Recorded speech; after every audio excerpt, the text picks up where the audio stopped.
तुम्हारे मना करने की वजह से मैंने दवाई नहीं खाई थी जीतू। मैं तुम्हारी बात नहीं टालना चाहती थी।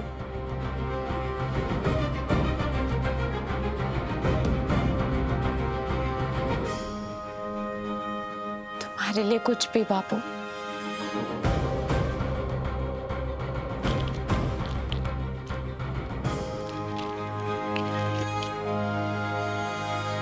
तो वो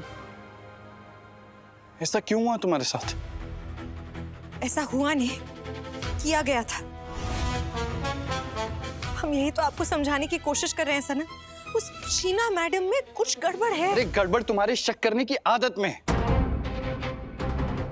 तुम्हारा बस चले तो इस घर में दूध उबलने से लेकर सावी को अटैक पड़ने का इल्जाम तुम शीना मैडम पर ही लगा दोगी। पर जब तक हमें कोई सबूत नहीं मिल जाता ना, हम इस बात को नहीं मानेंगे, क्योंकि हमारे पास शीना मैडम पर शक करने की कोई वजह नहीं है। ठीक है सनम, तो आपको हमारी बातों से ज्यादा शीना मैडम की बातों पर भरोसा हो रहा है। हम साबित करके ही रहेंगे कि हम सही हैं और आप गलत।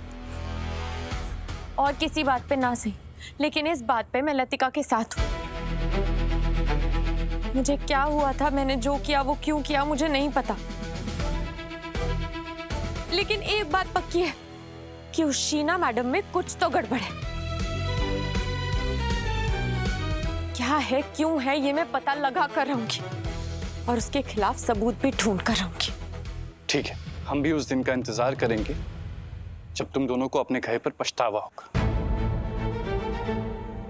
देखते हैं कौन गलत है, तुम दोनों या फिर हम।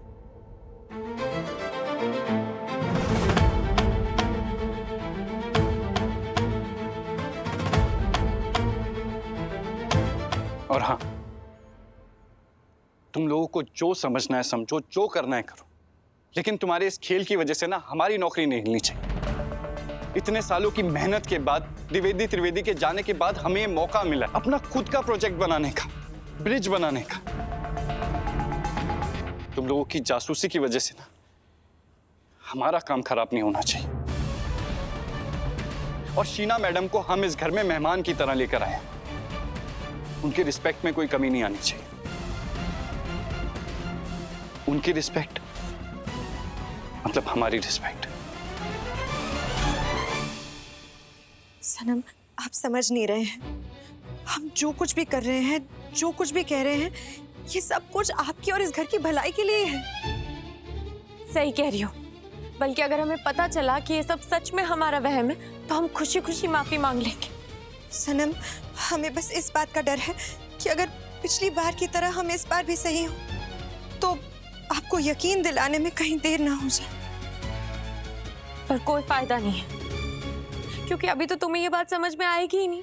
अभी फिलहाल तो तुम्हें सिर्फ अपना प्रोजेक्ट एंड ऑल, अपना मेहमान दिखाई दे रहा है। पर ठीक है जीतू, हम भी हार मानने वालों में से नहीं हैं।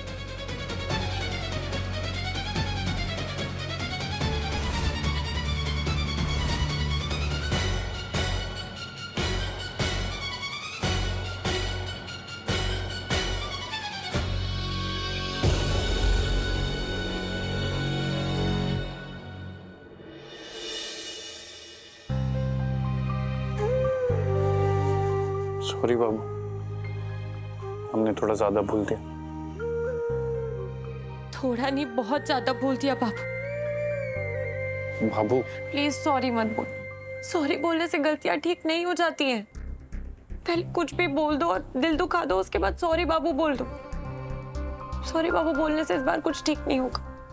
हम तुमसे लड़ लेते हैं क्योंकि तुमको अपना मानते हैं, फिर तुम्हें कुछ होता है तो हमसे बर्दाश्त भी नहीं होता। जो भी तुम्हारे साथ बुरा करेगा ना, वो हमसे डांट खाएगा।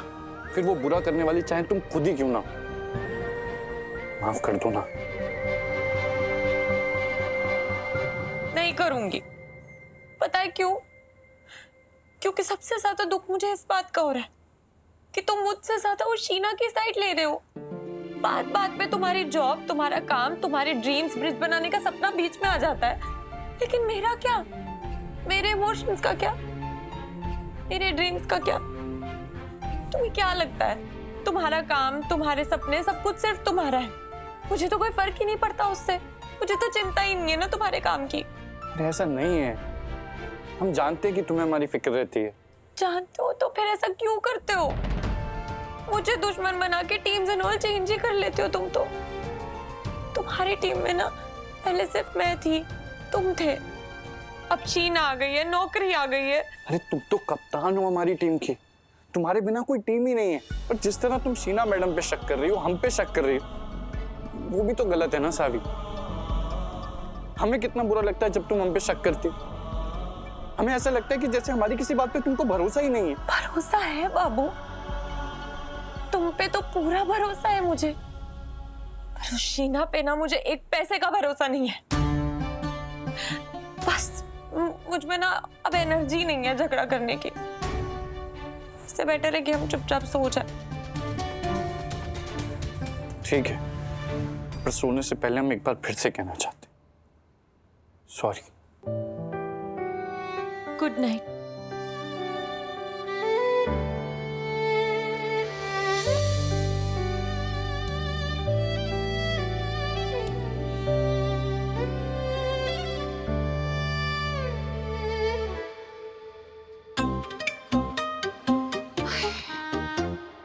अरे बताओ तो महादेव, रीता भाई तुम कितना चलोगे? हमारे सर पर बैठ जाओ तुम। तुमको ऐसे चलते देखकर हमें बहुत चक्कर आ रहे हैं। हाय ओ माय गुडनेस जीजी, यहाँ हमारा दिमाग नहीं बैठ पा रहा है, हम कैसे बैठ जाएं? हाँ सही कह रही हो तुम। होती है ये समस्या भी होती है। जिन लोगों का दिमाग घुटने में होता है ना, उन्हें ये समस्या अक्सर होती है। चुटकुला बना रहे थे। जीजी, ये कोई टाइम है चुटकुला बनाने का? हाँ, यहाँ हमारी टेंशन में ना रातों की नींद उड़ी हुई है और आपको चुटकुले सूझ रहे हैं। अरे भाई रीता, हम समझते हैं, हम भी तुम्हारी ही तरह बहुत परेशान है भाई, पर करे का? बस इसीलिए ये चुटकुला बना के थोड़ा मन हल्का कर रहे हैं। सच बताएं, हमें तो समझ ही नहीं आ रहा कि अचानक ही हमारे परिवार पर इतनी आफतें आने कहाँ से लग गई भाई। वो भी एक के बाद एक जीजी। हाँ, क्या करें? पहले जब कभी कभार ऐसी कोई मुसीबत आती थी ना तो मामा जी से राय ले लेते थे, लेकिन अब तो उनका भी कोई उपाय परमानेंट नहीं है। कोई परमानेंट उपाय दे ही नहीं पा रहे हैं वो भी।